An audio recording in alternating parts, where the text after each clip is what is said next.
Good evening. I have just had a constructive meeting with President Erdogan and Prime Minister Kristersson. I'm glad to announce that as a result, President Erdogan has agreed to forward the accession protocol for Sweden to the Grand National Assembly as soon as possible, and work closely with the Assembly to ensure ratification. This is reflected in the joint press statement just agreed by President Erdogan, Prime Minister Kristersson, and myself. The memorandum concluded a year ago at the Madrid summit has delivered. It has delivered more in our fight against terrorism, more security for Turkey, and a stronger NATO. Since our agreement in Madrid, Sweden and Turkey have worked closely together to address Turkey's legitimate security concerns.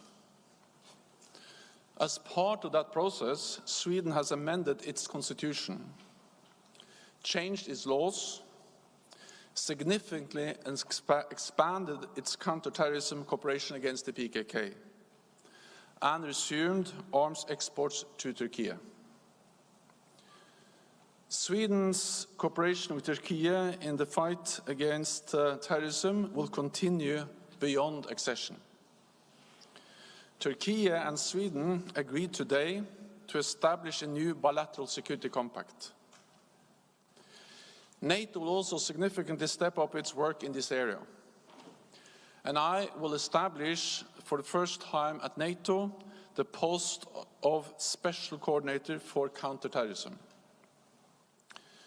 Completing Sweden's accession to NATO is an historic step that benefits the security of all NATO allies at this critical time.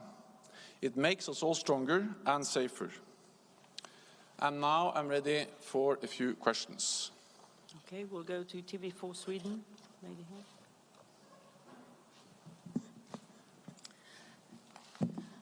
What exactly made President Erdogan change his mind about Sweden? Was it the proposal that you had about the counter-terrorism special mechanism or person? I think the agreement we achieved today builds on what we agreed a year ago in Madrid, because in Madrid all allies and also Turkey agreed to invite Finland and Sweden to become members. Then the ratification process has been finalized for Finland. Finland is already a full member, and now President Erdogan has made it clear that they are also ready to ratify Sweden. And that is reflected in the joint statement where we state both what Sweden is going to do. This is not a new negotiation, but it is about implementing and reassuring the implementation of the different things we agreed a year ago in Madrid. It's also stated what NATO will do. And then, based on that, in the final paragraph, Turkey makes it clear that they are ready to transmit the accession protocol for Sweden to the Grand National Assembly and work closely with the Assembly to ensure ratification. So it is the totality, the reconfirmation of the importance of fully implementing the different elements we agreed on, working closer on fighting terrorism, and also lifting restrictions on arms exports, and examples that are provided in the joint statement agreed today. NTV.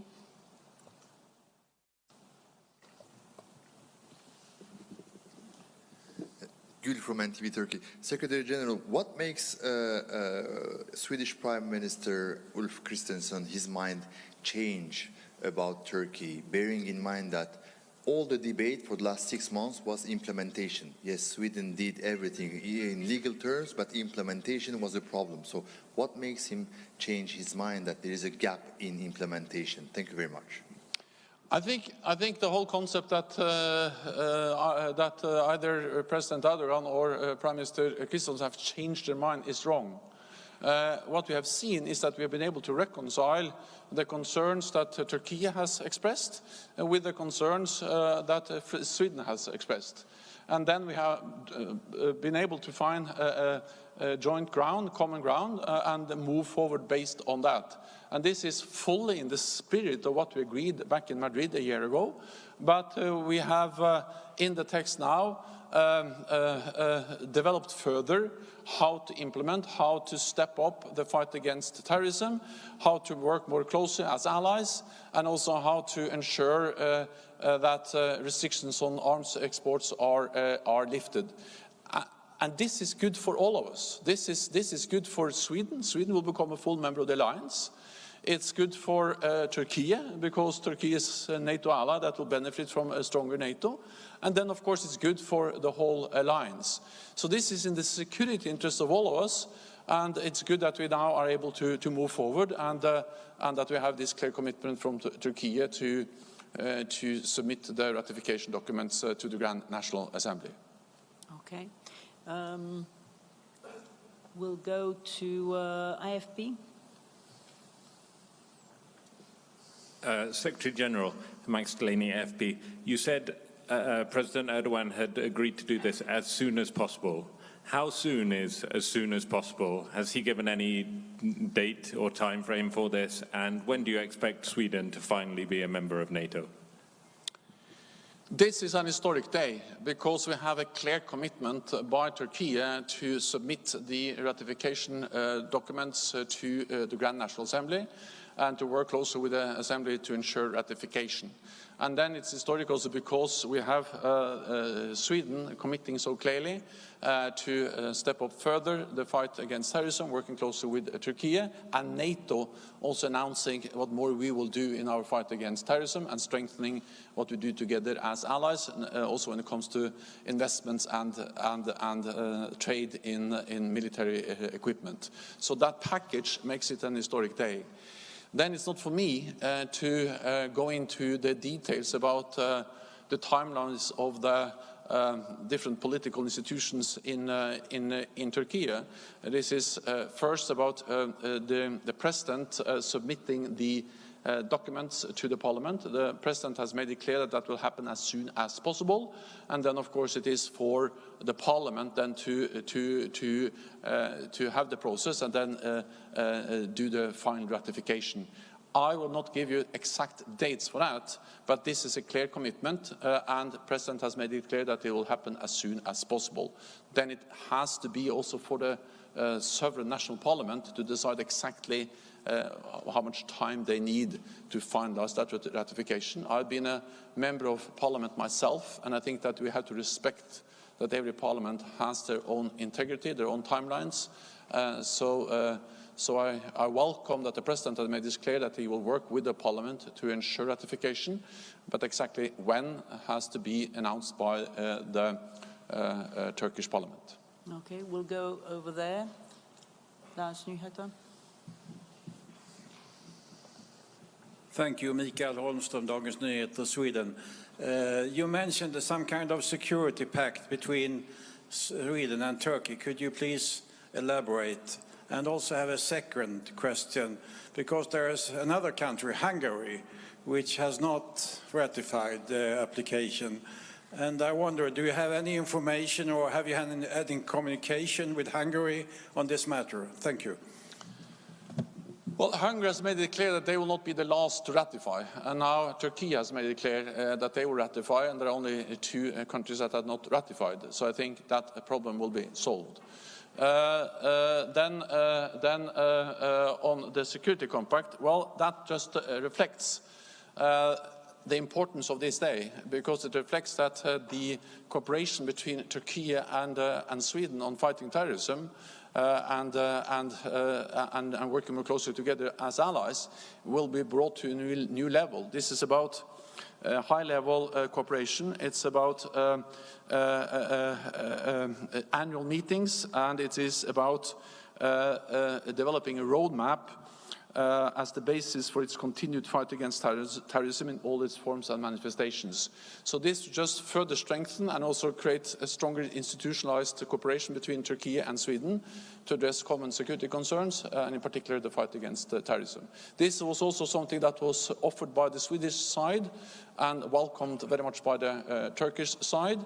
It's in line with and in the spirit of the agreement we made in Madrid, but an example of how we take the Madrid agreement further and develop more concrete implementation by agreeing the security compact. Okay, Anna Dorum.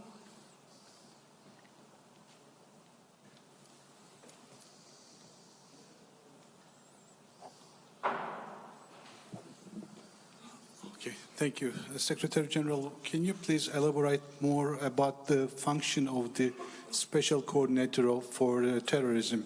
This is the first in NATO history, you said.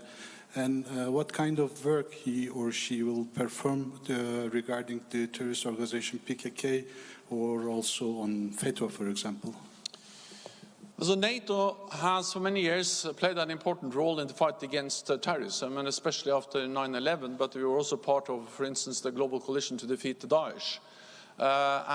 We have different efforts and different work strands addressing the threat of terrorism. Partly this is now part of our new defense plans, where we address the two main threats that NATO is facing, terrorism and Russia. So this is a core responsibility of NATO. But it's also, of course, and our collective defense and our new force structure and the new force structure requirements.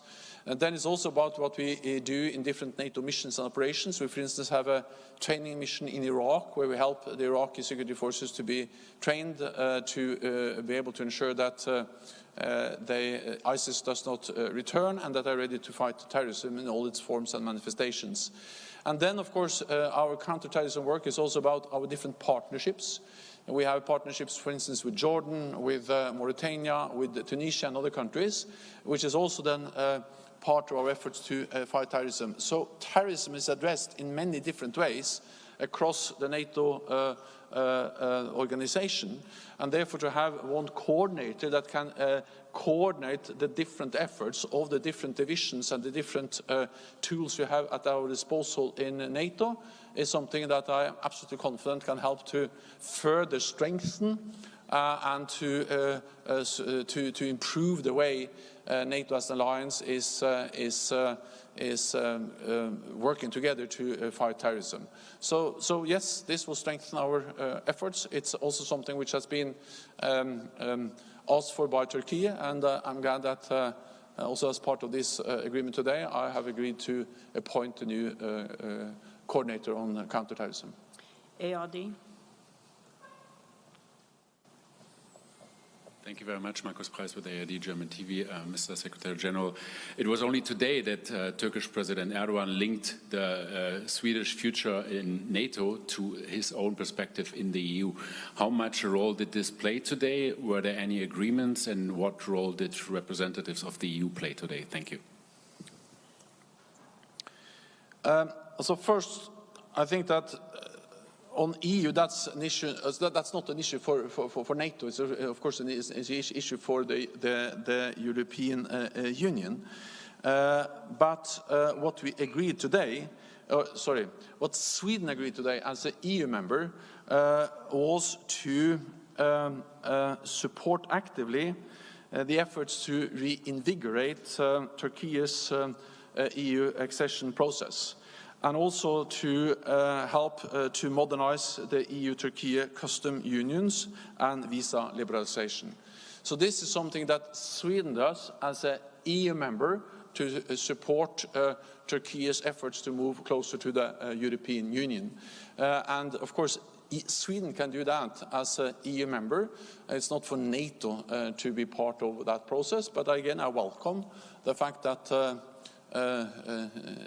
Sweden, as EU member, can support the efforts of a NATO ally, Turkey, and that I agree to these efforts today, and that Sweden will support the efforts of Turkey on these issues. For the final question, we go to Associated Press. Over there. Thanks. Over there. Thank you. Yes, Secretary General. I asked you on Friday already whether you understood President Erdogan's thinking when it came to this, and we were very surprised by the EU element today. We know there was the timeline.